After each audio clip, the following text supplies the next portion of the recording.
எபேசியர் 1வது அதிகாரம் 3வது வசனம். நம்முடைய கர்த்தராகிய இயேசு கிறிஸ்துவின் பிதாவாகிய தேவனுக்கு ஸ்தோத்திரம்.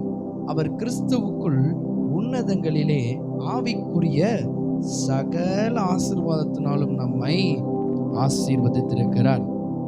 பாருங்க, இந்த வேத வசனம் இவ்விதமாய் சொல்லுகிறது, இயேசு கிறிஸ்துவின் மூலமாக சகல ஆசீர்வாதங்களும் நமக்கு கொடுக்கப்படுகிறது.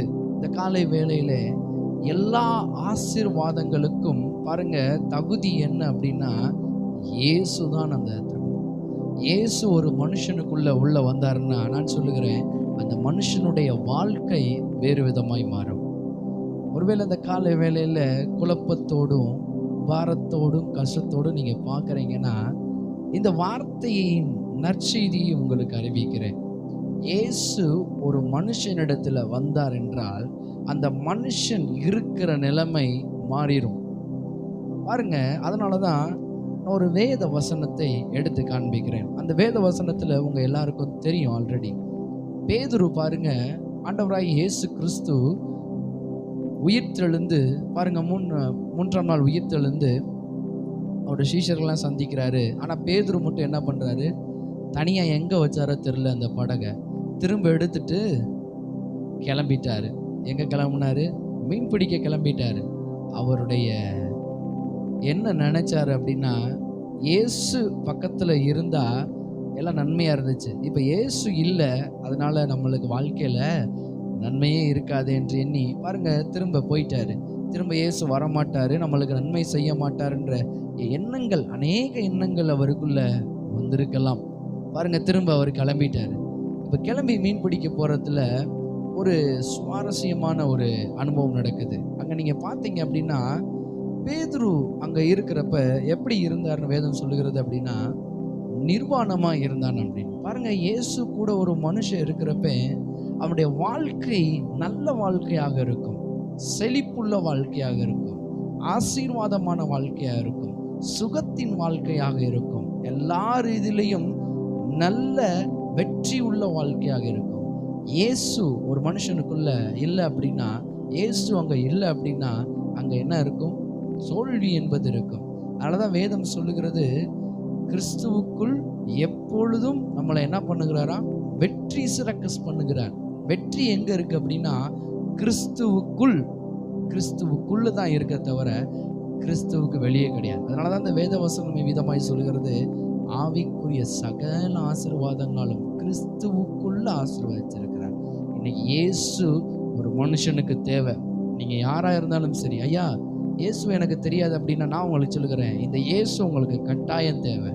இந்த வறுமை நிறைந்த இந்த உலகத்துல, இந்த பாருங்க, இந்த உலகத்துல வாழ்ந்துகிட்டு இருக்கோம். இதை எல்லாவற்றையும் ஜெயிக்க யாரை அனுப்பிச்சு கொடுத்தாருன்னா, பிதாவாகிய தேவன் இயேசுவை அனுப்பினார். அதனாலதான் பேதுரு இந்த எண்ணங்களால் நிறைந்ததுனால பாருங்க திரும்ப மீன் பிடிக்க போயிட்டான். அங்க போகும்போது என்ன நடக்குது அப்படின்னா, ஒரு சில அற்புதங்கள் நடக்க ஆரம்பிக்கிறது. இப்ப இயேசு திரும்ப வராரு, கரை அருகே நிற்கிறாரு. அவன் பாருங்க போட்ல இருந்து கொஞ்சம் தூரம் தள்ளி அங்க நிக்கிறான். இப்ப இயேசு முந்தின சொன்ன மாதிரி அவனுக்கு சொல்றாரு, வலதுபுறமாய் வலையை போடுங்க அப்படின்னு. பாருங்க, இவன் வலையை போடுறான்.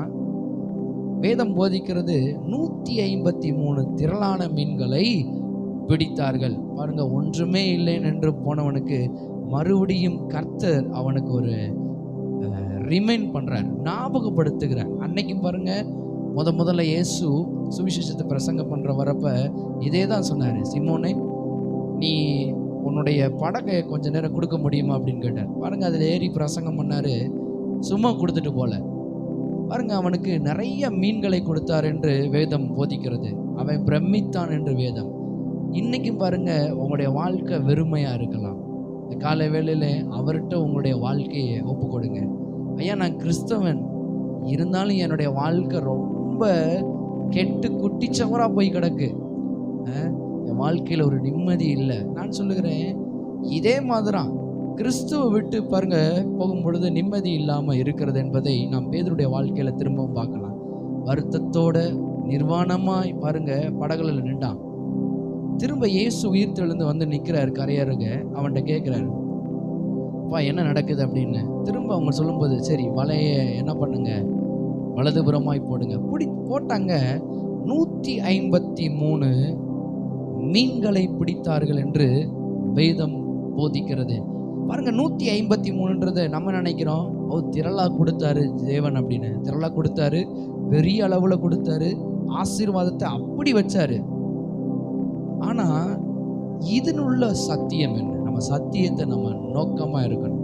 அந்த சத்தியம் என்ன சொல்லுகிறதுனா, நம்ம இதை என்ன பண்ணணும், 153 பெரிய மீன்கள் என்ற கவுண்டிங் எடுத்துக்கிறோம்.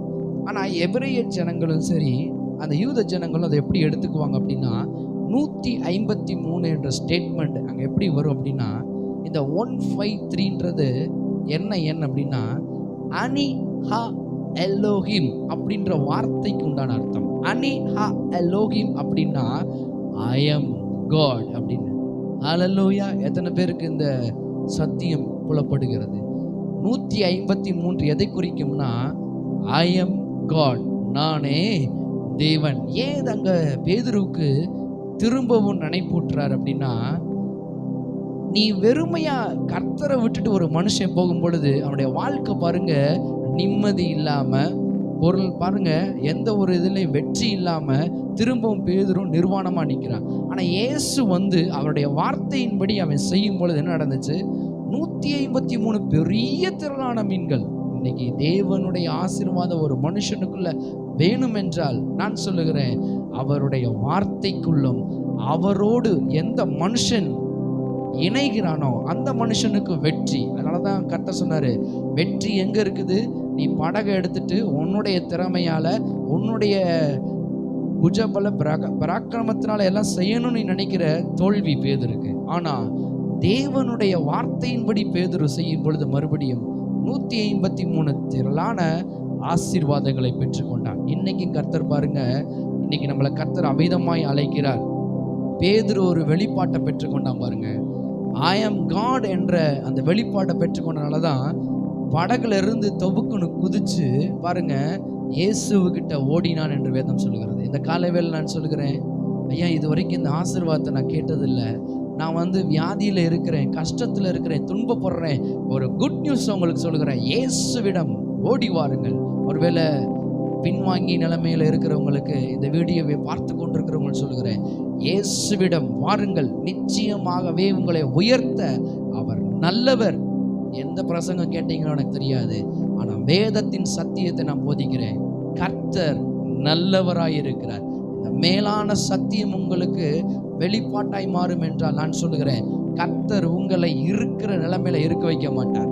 அன்னைக்கு அவன் பார்த்த உடனே ஓடுறான் பாருங்க, எது முக்கியம்? கர்த்தர் தான் முக்கியம். அதனாலதான் எபேசியர் 1:3 சொல்லுகிறது, கிறிஸ்துவுக்குள். அப்ப எல்லா ஆசீர்வாதங்களும் யாருக்குள்ள இருக்குது?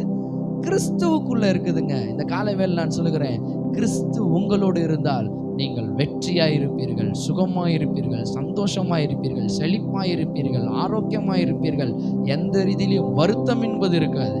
வருத்தத்தோடு இருந்த பேதுருக்கு ஒரு பிரமிப்பு உண்டானது. இந்த காலைவேளை நான் சொல்லுகிறேன், எதை நோக்கி பார்த்து கொண்டிருக்கிறீர்களோ, கலக்கத்தோடு இருக்கிறீர்களோ, ஒருவேளை வேலையில் அடுத்த எது வேலை ஜாப் கிடைக்குன்னு எங்கி கொண்டு இருக்கிறீங்களோ, இந்த வியாதி எப்போ மறையின்னு இருக்கிறீங்க, நான் சொல்லுகிறேன், ஒரு பிரமிப்பு உண்டாகும். கர்த்தர் அந்த பிரமிப்பு இந்த கால வேளையில் உங்களுக்கு கொடுக்கிறவராய் இருக்கிறார். அவருடைய பெயர் இயேசு. இயேசு மறுபடியும் உங்கள் வாழ்க்கையை கட்டுவார், மறுபடியும் உங்களை உயர்த்துவார். பேதுருவை உயர்த்தின, ஆசீர்வதிச்சு பிரமிப்பை தந்த அதே தேவன் இந்த நாள்லையும் உங்களுக்கு பிரமிப்பும் ஆசீர்வாதங்களாலும் செழிப்பினாலும் வியாதியிலிருந்து விடுதலையினாலும் உங்களுக்கு தருகின்ற நாளாய் இந்த நாள் அமையும். ஆமென். எத்தனை பேர் விசுவாசிக்கிறீங்க? இந்த கால வேளையில நான் சொல்லுகிறேன், பேதுருக்கு ஏற்பட்ட அதே பிரமிப்பு உங்களுடைய வாழ்க்கையில் இந்த கால வேளையில உண்டாகும். இயேசுவின் வார்த்தையின்படி செய்யும்போது இயேசுவை இறுக்கமாக பிடித்துக் கொள்ளுங்கள். ஒருவேளை வாலிபர்கள் கேட்டுக்கொண்டு தான் சொல்லுகிறேன், வாலிபர்கள் இறுக்கமாக பிடிச்சுக்கோங்க. நான் சொல்லுகிறேன், உங்க வாழ்க்கை ஒளிமயமான எதிர்காலமாய் மாறிடும். ஆமென். கர்த்தர் உங்களை ஆசீர்வதிப்பார். God bless you.